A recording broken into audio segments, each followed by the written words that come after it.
घरोघरी आणि लहानापासून ते मोठ्यापर्यंत सगळ्याच आवडीचा पदार्थ म्हणजे बटाटं.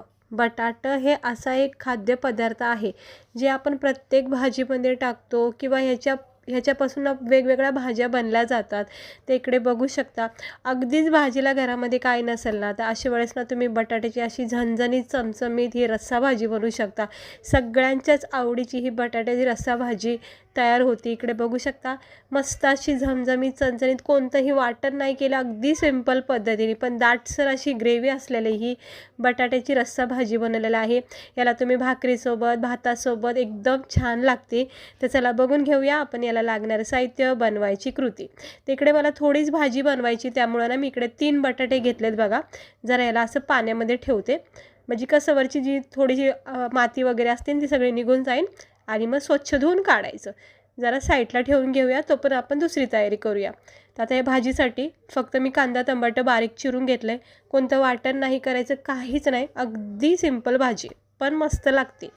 तर कढईमध्ये तेल तापत ठेवलं आहे. 1 चमचा इकडे सुरुवातीला जिरे टाकायचे. थोडेसे जिरे तडतडून झाले की मग आपण याच्यामध्ये कांदा टमाटर जे बारीक चिरून घेतले ना ते याच्यामध्ये टाकून घेऊया, परतून घेऊया. हे असं एक छोटासा बारीक चिरलेला कांदा घेतला आहे आणि बारीक चिरलेलं टमाटर ह्याच्यामध्ये टाकून घेऊया. आता हे कांदा टमाटर जिऱ्यासोबत आपण परतून घेऊया. हे थोडंसं जरा याचा कच्चापणा जाईपर्यंत परतून घ्यायचं. आणि मग थोडंसं परतून झालं की याच्यामध्ये अद्रक लसूणचा कूट किंवा अद्रक लसूणची पेस्ट टाकायची. छान चव येते रश्श्याला. तर मी इकडे अद्रक लसूणची पेस्ट टाकते, अगदी अर्धा चमचा, जास्त नाही टाकायची. हे असं जरा कांदा टमाटर परतून द्यायचं. थोडंसं परतून झाल्यावरच मग अद्रक लसूण टाकायचे.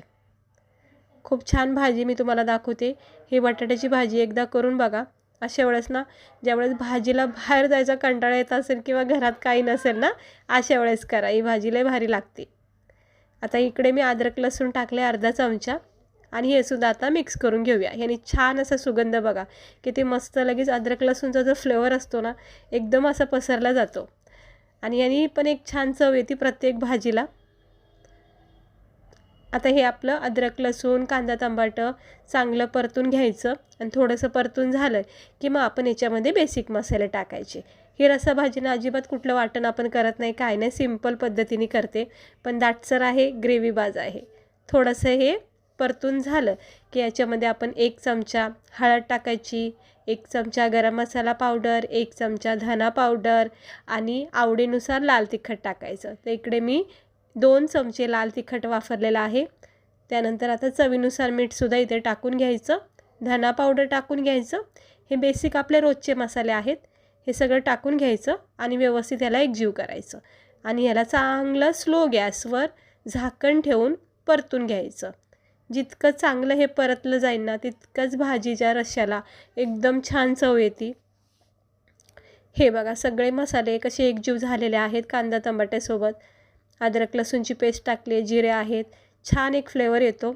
आता झाकण ठेवायचं, अगदी स्लो बारीक गॅस करायचा. तोपर्यंत आपण हे बटाटे स्वच्छ धुवून आणि मग सोलून घ्यायचे आणि मग याला कटिंग करूया. अगोदर मी स्वच्छ धुवून घेते, कसं माती वगैरे असते ना बटाट्याला, त्यामुळं जरा व्यवस्थित धुवून घ्यायचे. हे बघा मस्त व्यवस्थित धुवून घेतलेले आहेत. आता हे सगळं पाणी फेकून द्यायचं आणि आता आपण हे बटाटे स्वच्छ कट करून घेऊया. हे सगळं वरचं साल काढायचं किंवा तुम्ही सालसुद्धा ठेवू शकतात, त्याच्यामध्ये सुद्धा चांगले गुणधर्म असतात. म्हणजे पूर्वी असेच बटाट्याचे साली वगैरे ठेवूनच भाज्या बनल्या जायच्या. आपण आता नवीन काळामध्ये जरा हे बटाट्याचं सोलून वगैरे करतो, पण पहिलं पूर्वी असंच सालसोबतच बटाट्याच्या भाज्या बनल्या जायच्या. तर बघा आता स्वच्छ कट करून घेतलेल्या आहेत. आता याच्या फोडी करायच्या. आता आवडीनुसार तुम्ही कटिंग करू शकता. उभेसुद्धा असे पातळ काप करू शकता, म्हणजे अगदीच पातळ नाही करायचे, असे जाडसर ठेवायचं, थोडंसं जाड लेवर ठेवायची. नाही तर पातळ करताना मग ते मॅश होऊ शकतात, कारण लगेच शिजलं जाऊ शकतं आणि रश्श्यामध्ये मॅश होऊ शकतात. तर मी एका फोडीचे ना 2 फोडे करते बघा, असे एका फोडीचे 2 फोड्या करते. असे मी सगळे बटाटे आता कटिंग करून घेते. हे अशी एक फोड कट करायची आणि त्या फोडीचे 2 भाग करायचे. हे असे बस किंवा असे सिंपल उभेसुद्धा तुम्ही ठेवू शकता, फक्त जाडसर कट करा. हे असं कटिंग करून घ्यायचे, सगळे कटिंग करून घेतलेले आहेत. आता आपण मसाला बघूया आपला. आता हा बघा किती छान सुंदर असा एकदम मस्त परतला गेलेला आहे, तेल एकदम छान सुटलेलं आहे. आता हे लगेच आपण बटाटे एकदम फ्रेश कापलेले आहेत, म्हणजे बटाटे कसे काळे पडत नाहीत ना, म्हणून मसाला परतत असतानाच ही बटाट्याची कटिंग करा. ताजे ताजे टाकता येतात लगेच कटिंग केल्यावर. आणि ही चांगले मिक्स करून घ्यायचे. हे बघा बटाट्याला ना प्रत्येक फोडीला ह्या मसाल्याची कोटिंग लागली पाहिजे, म्हणजे पॅक झाला पाहिजे हा मसाला बटाट्याला. नाही तर काय होतं, बेचव रसा लागून जातो, नुसतं पाणी पाणी होतं आणि बटाट्याला मग चव राहत नाही. त्यामुळं ना अगोदरच सुरुवातीला बटाट्याला मस्त हा मसाला लागला पाहिजे. तर तुम्ही पाहू शकता, मी तुम्हाला दाखवते बघा कसा बटाट्याला मसाला पॅक झाला का नाही. हे असं पहिलं परतून घ्यायचं थोडा वेळ आणि मगच ह्याच्यामध्ये पाणी टाकायचं. आता मी ह्याच्यामध्ये लागेल तेवढं पाणी टाकायचं. आता आवडीनुसार रस्सा कमी जास्त जितका करायचा तितकं पाणी तर टाकायचं, कारण हे बटाटे कच्चे आहेत. बस आता मी थोडंसं पाणी टाकते. आता ह्या बटाट्याला छानपैकी शिजून द्यायचे. एक जास्तीत जास्त ह्या बटाट्याला 10 मिनटं, म्हणजे 10 मिनटामध्ये ही भाजी होईल स्लो गॅसवर. खूप छान भाजी होते. आता झाकण ठेवायचं. आता काय करायचं, आपल्याला ह्या ग्रेव्हीला दाटसरपणा येण्यासाठी ना लसूण शेंगदाण्याचा कूट इकडे वापरते मी. हे बघा 3 चमचे मी लसूण शेंगदाण्याचा कूट टाकला. ह्या कूट जो टाकला ना त्यामुळं काय होतं, ही जी ग्रेव्ही आहे ना ती दाटसर होती, छान चव येते रश्श्याला. अगदी गावरान पद्धतीचं हे रस्सा तयार होतो. तर तुम्ही पाहू शकता मी इकडे लसूण शेंगदाण्याचा कूट टाकला आहे. वरून आता थोडी कोथिंबीर टाकते.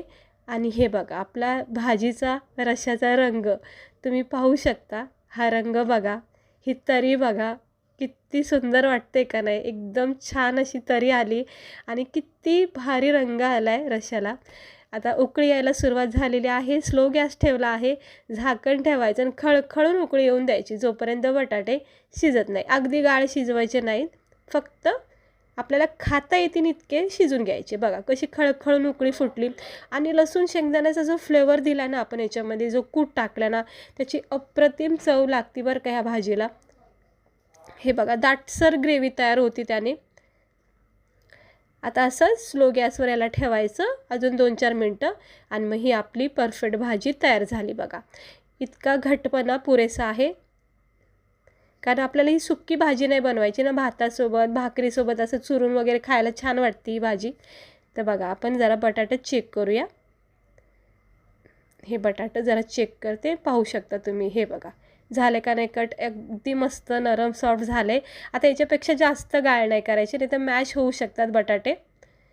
आता ही भाजी जरा थंड केली, गॅस बंद आहे आणि पाहू शकता आपली ही दाटसर ग्रेव्हीबाज अशी ही बटाट्याची रस्सा भाजी. तुम्ही बघितलं आपण कुठलंच वाटण केलं नाही, पण किती छान रस्सा झाला आहे बघा याचा. किती मस्त सुंदर रंग आलेला आहे आणि चवदार टेस्टी. याच्यामध्ये जो लसूण शेंगदाण्याचा कूट टाकला ना, त्याची चव इतकी छान रश्श्याला येते ना, अप्रतिम लागते आणि सगळ्यांच्याच आवडीचे आहे. बटाटा म्हणजे हे आपल्या सगळ्यांच्याच आवडीचं आहे. तर चला आपण याला आता गरमागरम प्लेटमध्ये सर्व करूया. छान झालेले आहे. हा रस्सा बघा किती घट्ट झाला आहे, कारण अजिबात असं पाण्यासारखं वाटत नाही. तर गरमागरम प्लेटमध्ये ही अशी गरमागरमच भाजी बनवून खायची. खरं सांगते, भाजीला काही नसलं ना तर खूप बेस्ट ऑप्शन आहे ही बटाट्याची रस्सा भाजी. पुरीसोबत पण खूप मस्त लागते, भाकरीसोबत चुरून खाऊ शकता, असं मस्त चुरून खायची, किंवा गरमागरम भातासोबत जर ही भाजी घेताना अशी गरमागरम करून खूप छान बेत होऊन जाईल. तर नक्की करून बघा. टेस्टी आहे, चवदार आहे, लसूण शेंगदाण्याचा फ्लेवर आहे, अद्रक लसूण टाकली आहे, एकदम छान चव लागते. म्हणजे साधारणशी भाजी पण इतकी भारी होती ना. तर नक्की करून बघा. कुठलं वाटण नाही, कुटाणा नाही, झंझट नाही. अगदी सोप्या पद्धतीने मी तुम्हाला ही बटाट्याची रस्सा भाजी बनवून दाखवली. एकदा करून बघा आणि खाऊन बघा, इतकी भारी लागते. पुऱ्यासोबत तर खूप आवडीने खातात आणि भाकर असेल तर मग चुरून खा. तर हे बघा असं मला मन होतं की बटाटा घेऊन लगेच चेक करावं, म्हणजे टेस्ट करावं. इतकं म्हणजे छान वाटते. बटाटा बघितलं की आपल्या तोंडाला पाणी सुटतं. तर कशी वाटली तुम्हाला आजची आपली ही सिंपल पण एकदम भारी अशी ग्रेव्हीबाज दाटसर बटाटा रस्सा भाजी. चला भेटते मी तुम्हाला पुढच्या व्हिडिओमध्ये. व्हिडिओ आवडला असेल तर